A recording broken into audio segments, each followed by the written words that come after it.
kita semua tahu kan tempe itu kan makanan khas Indonesia dan proteinnya juga tinggi, terus bagus dan murah juga gitu. Jadi karena saat hamil aku tuh hampir setiap hari makan tempe, nggak tahu aku tuh mau banget makan tempe.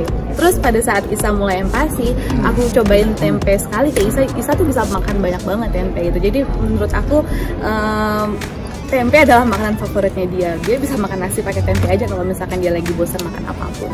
Semuanya aku perkenalkan dari sejak umur 6 bulan aku mencoba seperti yang tadi kita omongin, wisata rasa bersama anak gitu. Jadi sejak awal empati pun aku juga memberikan berbagai macam tekstur, memberikan berbagai macam rasa dari semua jenis protein hewani, protein nabati, sayuran, lemak juga semuanya aku coba memperkenalkan ke anak aku. Jadi sekarang pun Isa sudah bisa makan apapun yang aku makan sama Indra di rumah gitu. Jadi kita bisa makan makanan rumah sama-sama. Alhamdulillah enggak ya gitu, karena kita nggak pernah membiasakan pada saat dia menolak suatu makanan aku langsung mengganti dengan makanan yang dia suka gitu, karena itu akan menjadi anak picky eater gitu. Jadi kalau misalkan dia menolak makanan yang aku kasih, ya udah berarti kamu nggak makan saat jam makan tersebut. Dia akan menunggu jam makan berikutnya untuk mendapatkan menu makanan yang berbeda lagi. Jadi mau nggak mau, kadang-kadang kalau dia lapar, walaupun dia nggak suka, dia makan gitu. Dia jadi nggak pernah milih-milih makanan.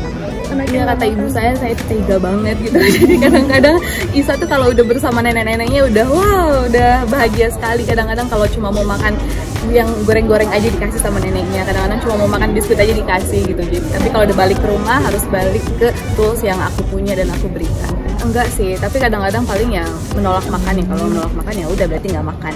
Feeding rules-nya sama sih seperti anak-anak lain. Kita jeda waktu antara makan itu 2 jam. Terus durasi makan maksimal 30 menit gitu. Untuk mau cemilan atau makanan berikutnya durasinya 2 jam lagi. Feeding rules-nya sama. Terus kalau misalkan mau berdiri di high chair, mau turun dari high chair berarti makanan selesai. Sama aja sih sebenarnya. Untungnya mamaku tuh update banget soal ilmu-ilmu parenting di Instagram lah, di TikTok lah. Jadi apa yang aku kasih ke Isa ternyata kalau dia lihat-lihat di Instagram, oh bener ya seperti ini gitu. Jadi nggak ada komentar-komentar lain. Sekarang ini Isa udah berumur 15 bulan, giginya udah hampir semuanya lengkap, tinggal giginya yang belakang lagi nunggu. Terus udah lari-larian, udah susah banget dikejarnya. Terus makannya juga selalu lancar alhamdulillah, dan itu perkembangannya alhamdulillah baik ya gitu. Dan sekarang aku juga selalu masukin Isa ke kelas-kelas kayak sensory atau drop-in kelas di mana-mana gitu. Karena mungkin memorinya dia selalu tersimpan kalau oke, jam segini aku bangun, jam segini aku makan, terus jam tidur tuh jam segini gitu. Jadi sampai sekarang pun karena jamnya nggak ada yang berubah, dia tuh masih mengikuti schedule yang lama gitu. Jadi jam 6 pun kita tetap bedtime rutin, terus jam 6:30 udah tidur, sampai sekarang seperti itu. Ikut satu hari cuma 1 kelas aja dan nggak setiap hari, seminggu paling 2 kali. Lebihnya sibuknya bersama orang tuanya, main sama orang tuanya. Kalau di kelas aktivitasnya tuh kayak baca buku sama-sama, terus kayak makan siang di meja sama anak-anak lain, terus sensory play, terus denger musik, main musik gitu. Aku temenin kalau kelas kayak sekitar 1,5 jam. Ya mungkin dengan memberikan harapan-harapan untuk seluruh anak-anak di Indonesia, semoga anak Indonesia bisa tumbuh menjadi anak yang bahagia dan menjadi anak yang sehat untuk generasi kita. Pernah dong, pasti pernah gitu. Walaupun memang karena mungkin aku berakting dari umur 8 tahun kali ya. Jadi kalau misalnya di depan anak tuh kayak senyum, iya nggak apa-apa. Cuma kalau misalkan udah anak nggak ada di depan kita, sama juga kayak ibu lain kayak marah, nangis kadang-kadang kalau malam-malam sama aja.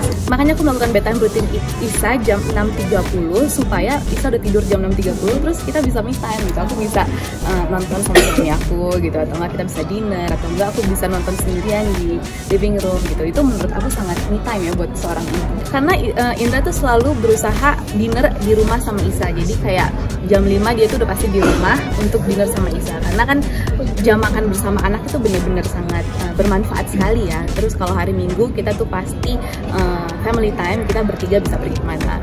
Pasti berbeda lah, nggak akan berpengaruh sama sekali gitu. Karena dua hal yang berbeda aku bisa tidak menggabungkannya tuh bisa. Ya menurut aku sama aja sih sama ibu-ibu yang lain, walaupun kita mempunyai masalah sendiri, cuma sama anak kan memang harus tetap profesional gitu sebagai ibu, karena kita mempunyai 2 pekerjaan juga kan, menjadi istri, menjadi ibu gitu. Jadi sama-sama harus profesional menjalani pekerjaan itu.